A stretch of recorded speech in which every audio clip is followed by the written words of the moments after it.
But as Norma, I can't throw stones because I haven't had the best track record either. No. So anyway, I just never think about him.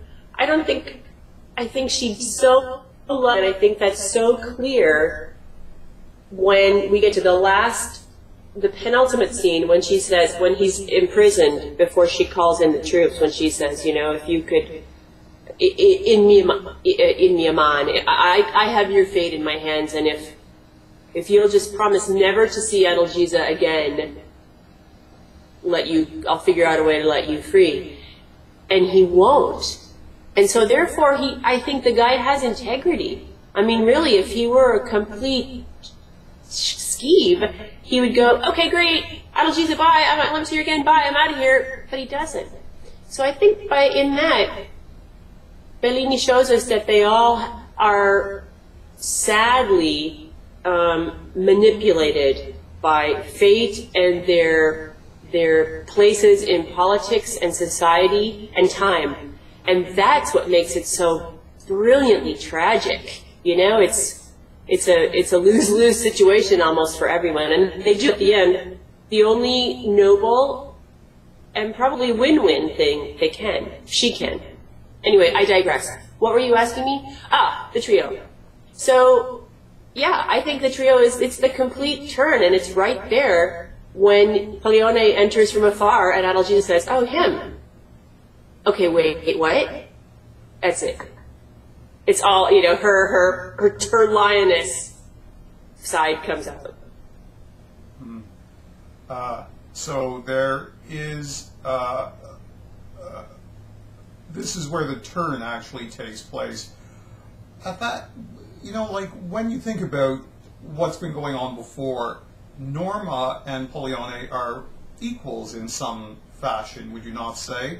And do you believe that this is the attraction between these two characters initially? That is what makes it so strong, particularly for Norma,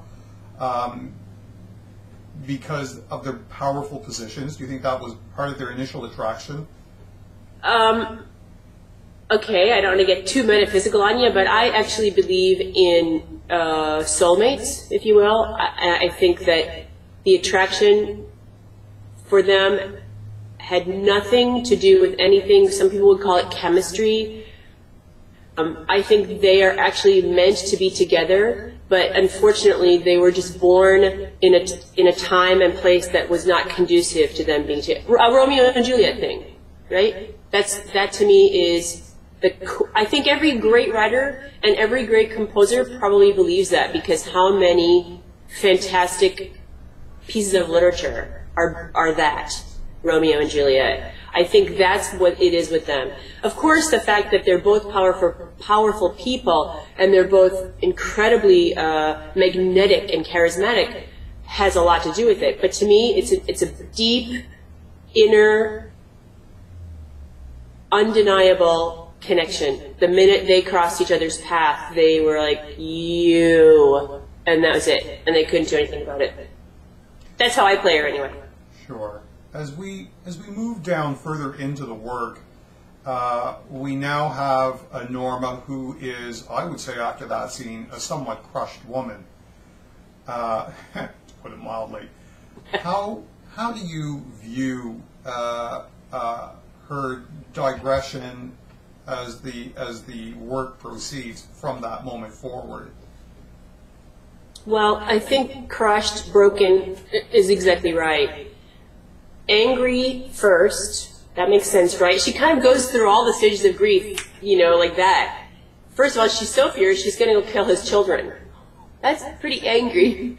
But of course, she's this incredible mother. She wouldn't have been able to hide these children and protect them for years if she weren't. And then she says, okay, it's acceptance. This is what I've got here. Adalgisa comes in. It's denial. No, it's not going to work out. Then it's acceptance. You go ahead and you take him. I'm going to go off myself. I think it's brilliantly written in that way. And it's Adalgisa then who says, no, I'm not going to take your kids. I'm not going to take your life. I realize that I'm wrong. Adalgisa, I think, before Pollione, realizes the destiny of Norma, and I think she sees it first. And perhaps it's born out of guilt, but I think she sees it. No, I'm not raising your children. You have to make this right with him. I know he loves you. Maybe. And so finally, then it's hope. Then it's moving on. Just, okay, I'll go, I'll meet him, we'll have this fabulous meeting, it'll be all good. But ultimately, it is all good, because you see, I think Pollyanna just didn't realize, he didn't see the depth of this woman.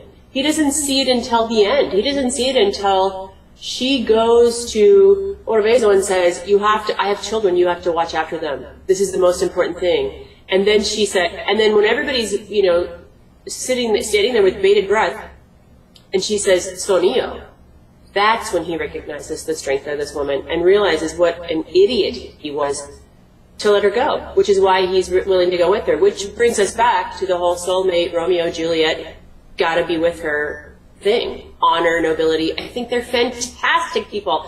I just don't, I think when people make light of some of these plots and think that they're silly, I couldn't disagree more. I just think they're brilliant. They're well, these characters are fleshed out like crazy, and the choices they make, at least within the opera, make total sense. I love it.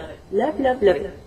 Well, let's move back a little bit before we get to the end of the work, and I want to talk about what happens between Norma and Adalgisa. Their second sort of duet and meeting, and which is what you just sort of lightly touched on a little bit. At some point, I would have to think that Norma becomes rather fatalistic about the rest of her life and her destiny. This is a tough thing. One can always hope. I mean, you can always hope in any kind of a relationship that perhaps it's going to come back together. But I would think that her conversation at this point with Adalgisa is strained still, because this is her first meeting with her and she doesn't know what she's going to do. Should she just give her the children, walk away from it? How do you feel about that particular part in the opera, and how do you play it? Again, I think a lot of this depends on direction, but Adalgisa is incredibly sincere, and the other thing about Norma is she seems really vindictive, and she is like this at first. Always, she's very. That comes with being a strong person. She's always very flash, very. Her emotions are quick, and then when she has a minute to think about it, she realizes that Adalgisa had no idea